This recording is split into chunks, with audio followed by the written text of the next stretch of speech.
Welcome to yet another episode of Sports Talk Weekly. My name is Shaun Gariseb. This week, we are joined by a very special guest, very special indeed, Mr. Isaskar Barry Rukoro. Welcome, sir. Thank you so much. Thank you for having me here. Let's just first understand, where has Barry been? What have you been up to? No, I mean, since, football has always and is still a very insecure job. You have no job security. You are dependent on the whims of the incoming executive, whether they like you or they don't like you. So if you are smart, if you think a little bit, you must always have an exit plan. So the exit plan has always been there. Ever since I realized that I cannot depend on football for the rest of my life.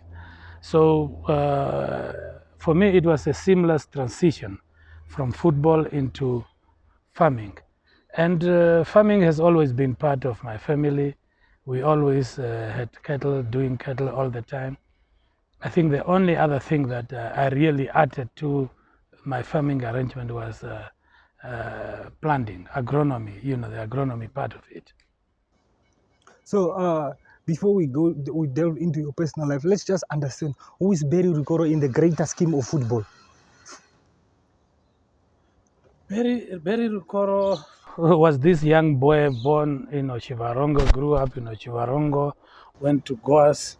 I went to Goas, I had quite interesting schoolmates in Goas. Moses Kanjode, former goalkeeper of Black Africa, his brother Opeth Kanjode, now Director General of the Planning Commission, former Minister of Mines and Energy, Cosmos Ekhumbo, former CEO of Air Namibia. They were on the other side of the train track. Salatiel Jao was a schoolmate and a very good friend of mine.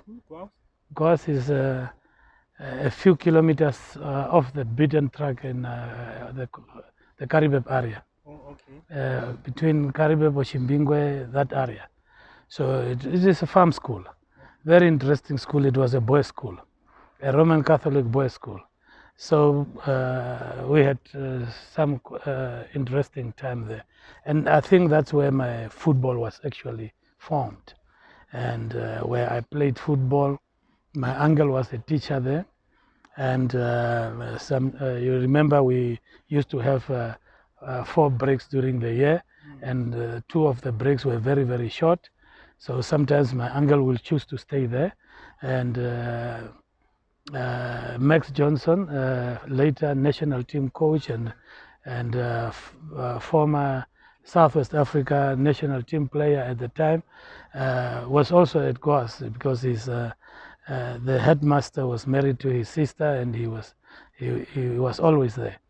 So sometimes during these very boring hours, and anybody who knows Max Johnson will know that Max Johnson had a kick. Something in the area of Gariseb. But he played for the national team while he was still in high school. And remember, he played sweeper for the national team when he was a top player. And I grew up in his company. And during these boring hours, there will only be the 2 of us young children on the farm. And I will be goalkeeper and he will be kicking. So that's how I actually honed my skills to become a good goalkeeper, actually. Talking about that, in your playing days at the Desert Rollers and Hungry Lions, I'm told you're called Banda. So that must be a nickname from Petson Sparks Banda. Yes. My uncle used to tell me that he was so good, they used to say like a snake in the grass.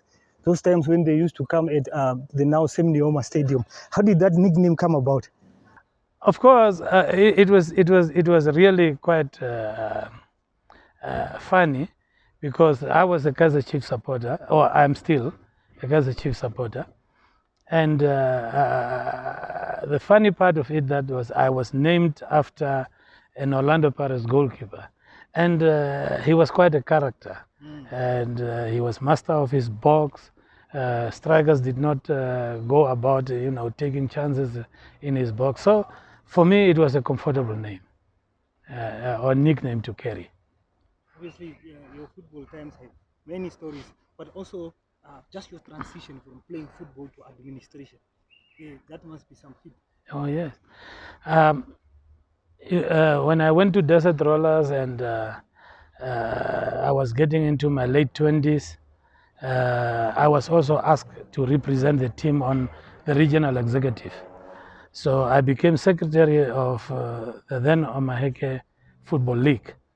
And unfortunately for me, or fortunately, I don't know, I was then part of a delegate that came to a congress that took place in 1996, in September 1996, where the then President Elliot Hiskia was unseated through a motion of no confidence.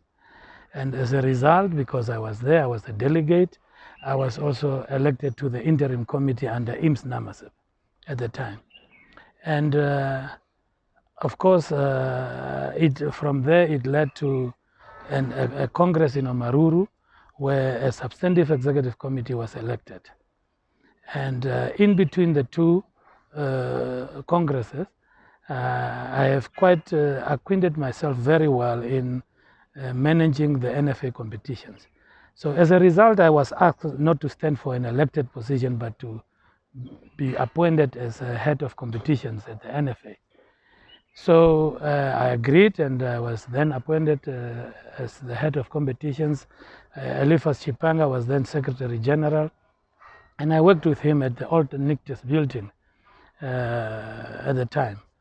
But before that, I also served on the Hours League, where we worked very well under Henry Christian at the time, who became a very strong source of information. You know, as a result of Henry Christian, I started to read and understand the laws of the game, the rules, the constitutions, the regulations that governs the game, and so on. So, because you couldn't be in his company and not really participate in these discussions. So I acquired a deep source of knowledge about the intricacies of football, and as a result, when I eventually got into the NFA and working in the administration, I just kept on growing as in terms of my administration. I have always believed that you must always be a student of the activity that you are involved in. You must learn new things about them, about this activity, and I have always taken myself as a student of football. I have always looked at myself as learning all the time, and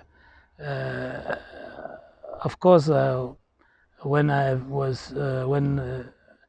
Shipanga eventually left the NFA, I was appointed on an interim basis, and eventually became the substantive Secretary General in 2006. So it was quite a journey for me. You know, when we started, I always tell my kids that my first allowance at the NFA was $120 Namibian dollars a month. You know, just enough for me to travel by taxi to town and back to Gatutura. So it was quite a journey, yes. You speak so fondly of what you learn from people like Mr. Christians, a good friend of mine, by the way.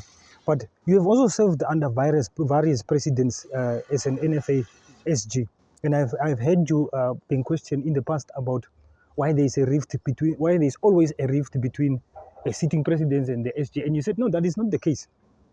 That is not the case, and I just want to know. Those various, what did you take from those presidents? Is there anyone that you can look back, other than maybe Henry Christians that you've mentioned, and say, I've learned this from this one, or I've learned this from the other? You see, you know, my life in football is such an interesting text, if you want. When I first came, when when I first came in, I had Ims Namaseb as my president. Of course, Ims was voted on the basis of popularity. Not that he had deep knowledge of the game itself, but he was a very passionate guy. He was a likable guy, but he was easily influenced. If negative forces wanted to influence him, they could do that easily. And then I had another character in John Muñoz, very strong character, very disciplined, but also a very difficult person to work with. But on the other hand, a disciplinarian, you learn a lot of things from him. You become better. You become a better person than the person you were yesterday, working with John Muñoz. And then I think there was the complete package. For me, I have always seen myself as a good writer. But when Damaseb came on the scene, I think I went to a completely new level because Damaseb took it personal to improve me, to become better, to become the better version of myself. You know, I will go to him with letters that I have prepared. Imagine sometimes it's about 15 letters that I have prepared for him to now just go and sign. And then he will go through all these letters sitting there in his office, you know, there next to Toyota. And he will go there through these letters, he will take his time, he will read through them, and then he will reach out for that red pen of his, that dreaded red pen.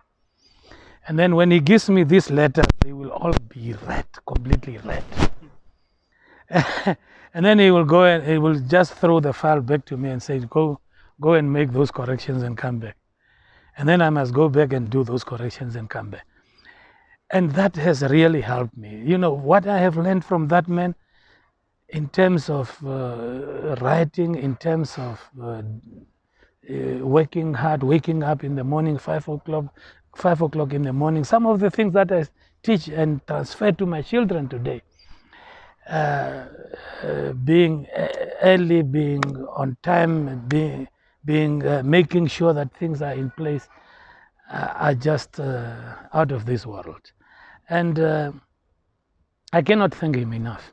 I cannot thank him enough. And that, no, for me it was that particular day when I delivered this letter to FIFA, to the president of FIFA, that he asked me to write and to bring for him for signature. And then he did not reach for that red pen, he reached for a black pen and signed it. That for me was my graduation ceremony, actually. So, and from there on, I think it really started to flow. I became a completely different skilled person. And then we did, I remember when we were opening Soccer House, I did a speech for the head of state, President, His Excellency Nuyoma at the time. And I brought this speech to Damaseb just to check through. And then he went through it and he read it again and he read it again, like for 3 times. And then he said, now you can send to State House. Just like that. And for me, those were the small victories along the way that we experienced. And yeah, I could not have learned some of the things that I learned from him from anywhere else. We can also not do without speaking about your unceremonial escort from NFA. I know we have exhausted this, you have answered many times, but just in short, I mean, I just want to, not that we want to speak about that. We must speak about, this is part of history. What we want to know is, have you forgiven those people who kicked you out of the Soccer House? Of course, I've done that long ago. In fact, I've always said to myself, I cannot carry somebody's mangi on my shoulder all the time. You know, if somebody sees me, that somebody who escorted me out, he can do one of 2 things. He can feel proud that he has exited the so-called Barry Rukoro out of office, or he can feel guilty because I did nothing. So that is his monkey to carry. For me, the moment I left that office, the moment I fought NFA for what was due, and I left, I started new things in my life. In that way, I think I'm more fulfilled. I'm more the better person. So I'm helping other people overcome challenges of life. Had you remained under the first normalization committee, do you think there was going to be a need for a second normalization committee, or were we going to be on sound ground by now? No, in fact, under a first normalization committee, we will have, of course, corrected a lot of things.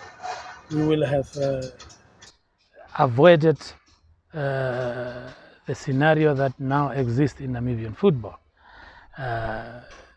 I'm sure that with the kind of investment and energy that FIFA put in the first normalization committee, if they had a competent Secretary General who knew what to do, we will never be in the space where we are now. We will never have played football in South Africa. Our national team will never have played in South Africa. African stars will never have stood the dreaded possibility of playing away from home because that scenario was man-made. It was made by the incumbent Secretary General. Unfortunately, I must be honest. So your current assessment of football, is it, like with what you're saying, is it better off or is it stagnant? When you do that assessment, you look at the before and the after. And of course, we cannot deny that sponsorship to the Premier League alone, at the time of our dismissal, was 23, 24 million. And last season, we talked about 15. So there's a regression. So sponsors like the under 17, the Scorpion scene, have left, or they are invested in some other areas, which could have also been benefiting both the areas under 17 and women. But unfortunately, they are not there. You look at FNB, for example. They have shifted from the Premier League, I think, to women football. Yes. So you can see that there is a backward movement in terms of investment. Of course, we are appreciative of what the current normalization committee are trying to do, but the unfortunate situation for them is that they came into football now. They are not beneficiary of unbiased, clear football advice. The people whom they brought in, the Mwetis, the Mabosses, and them, were aligned with a certain idea of how to run football.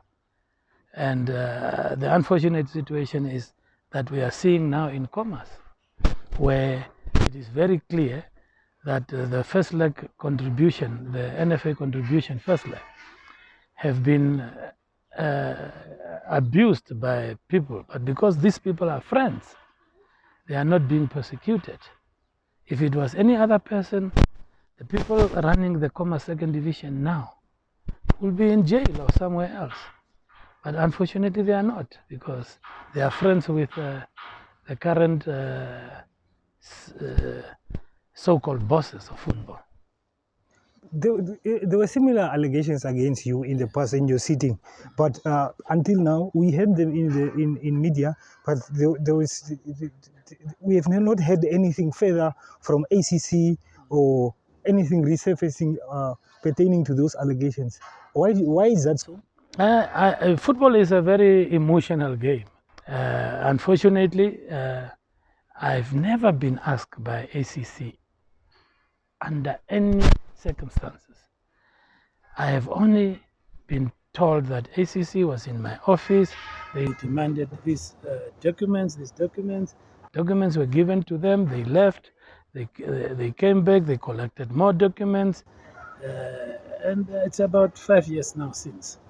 So, and people still say the same things. Do you contemplate acting against those who made these allegations, which are not even proven by any competent body?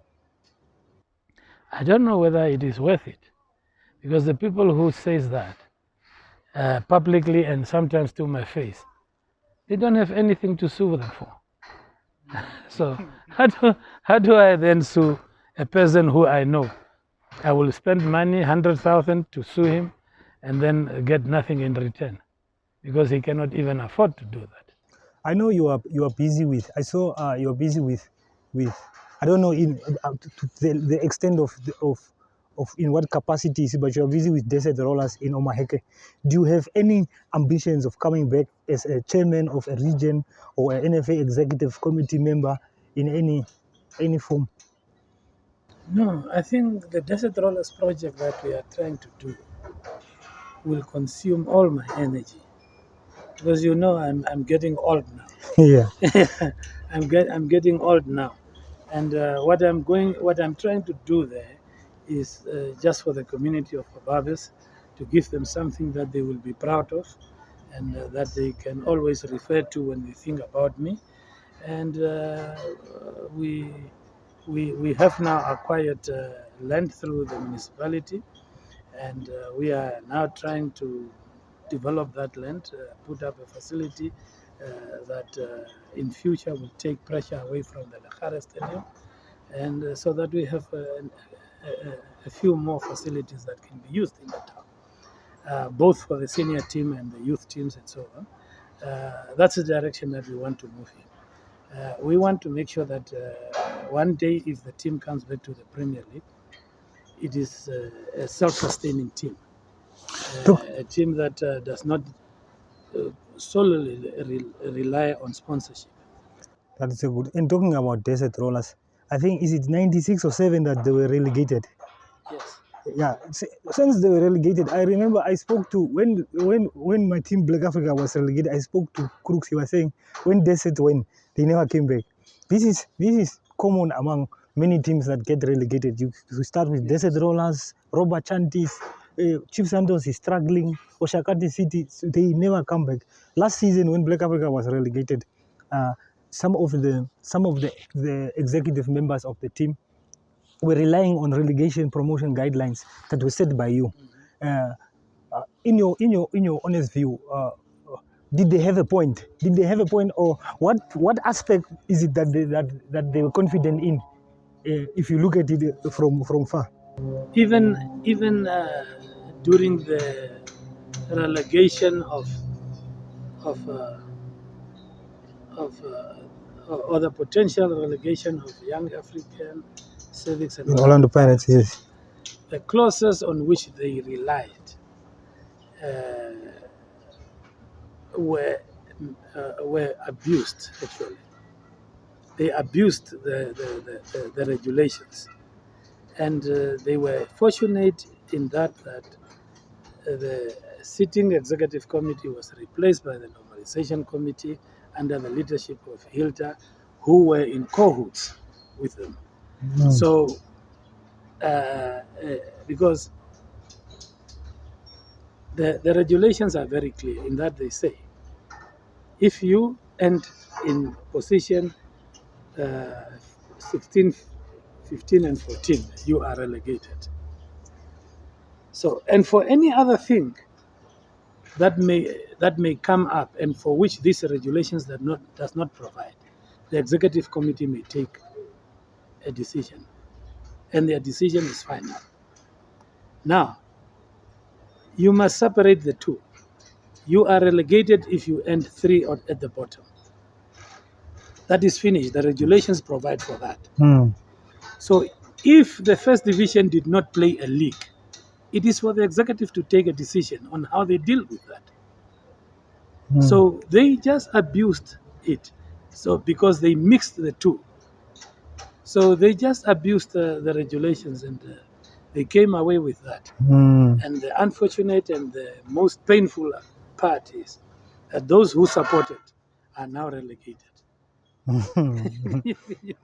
I also don't want to. I also want to delve on women's football, something that in your time you fondly helped in developing. Recently, CAF, I even saw teams like SuperSport United and Orlando Pirates in South Africa were faced by they made it compulsory that participating teams must have a women's wing, a women's football team, and it's funny that many traditionally big teams, including Desert Rollers. I don't know with this rejuvenation if you will have a women's team. Why is it that many teams do not have a women's team? Even in the women's league, there's only 11 arrows, which is not even attached to the team of the men's team, and then there's Tura Magic. Why is it so? It's a whole misunderstanding of the game of football, or the reasons why we get involved in football is about numbers, mass participation. And once you have mass participation at all levels of the game, you bring people in to participate. Women, young people, older people who can contribute in terms of the various aspects of football.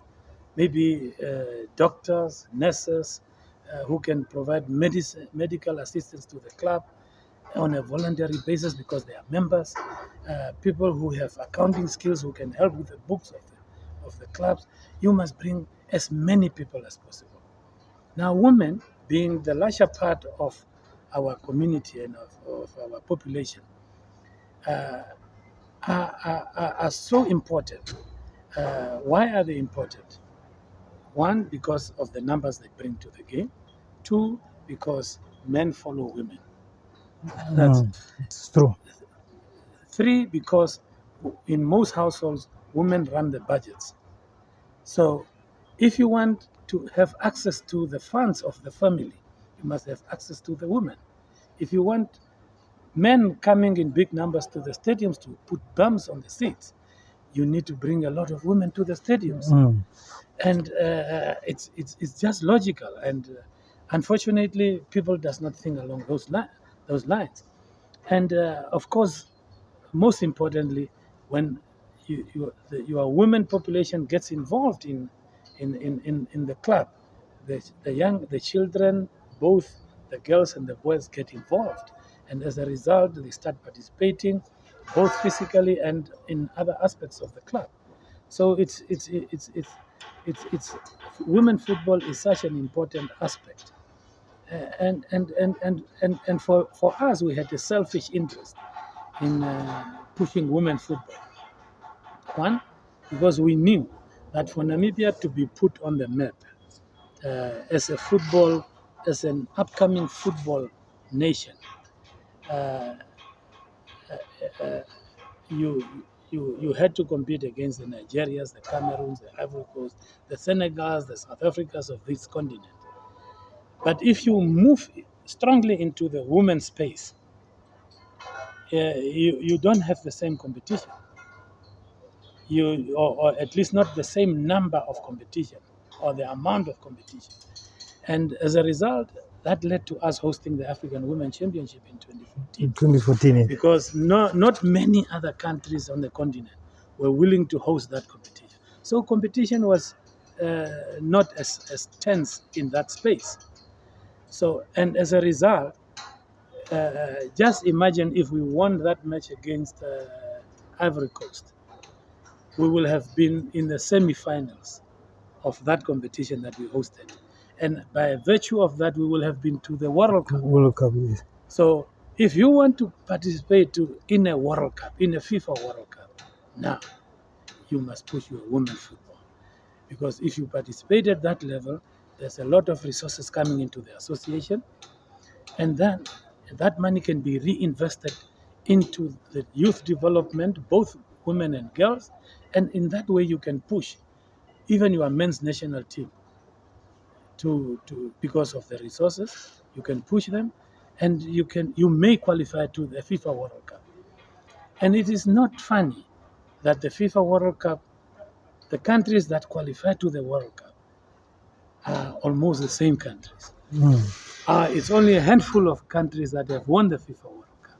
It's because it is so much money coming into those national associations that they are readier than others to go back to the next World Cup. The money that they receive for this World Cup, for qualifying for this World Cup, makes it almost impossible for them not to qualify for the next one. Yeah, just you see, with that 2014 Nations Cup, it proved what it can do to a country as a whole. And you speak of mass participation, wherein you were you've even in the past spoken about this mass participation in football in rural areas. We see that there are teams from rural and very not so urban areas coming into the flagship league. You have teams from Okakarara, from even Chula is now promoted to the Premier League.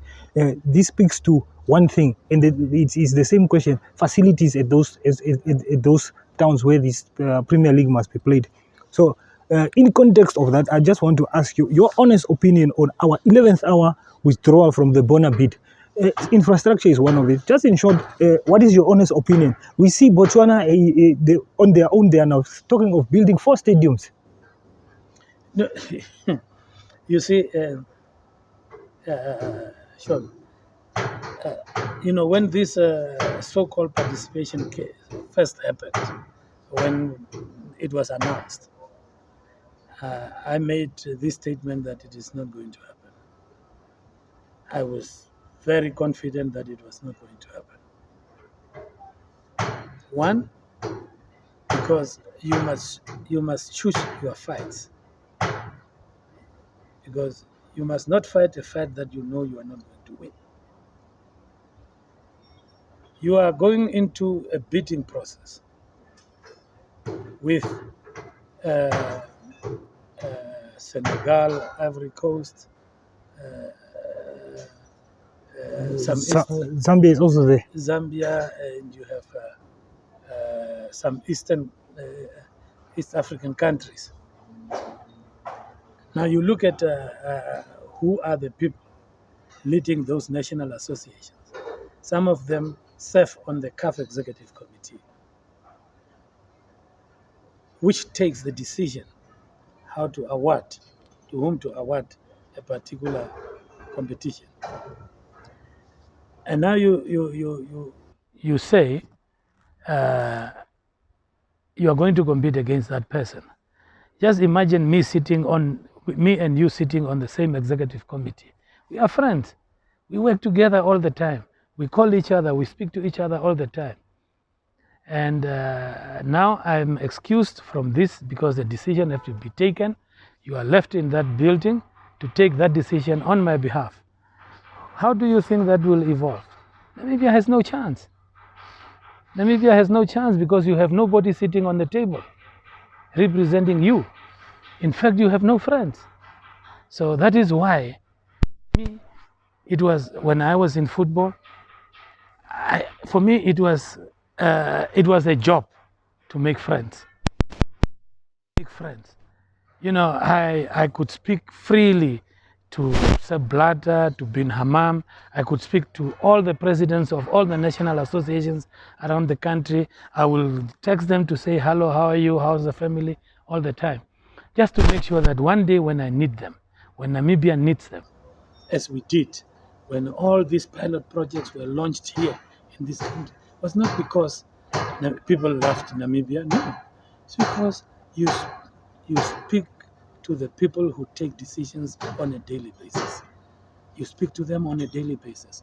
And when a discussion is on the table and you need that project in Namibia, you speak to them, you say, hello, I hear there's this project coming up.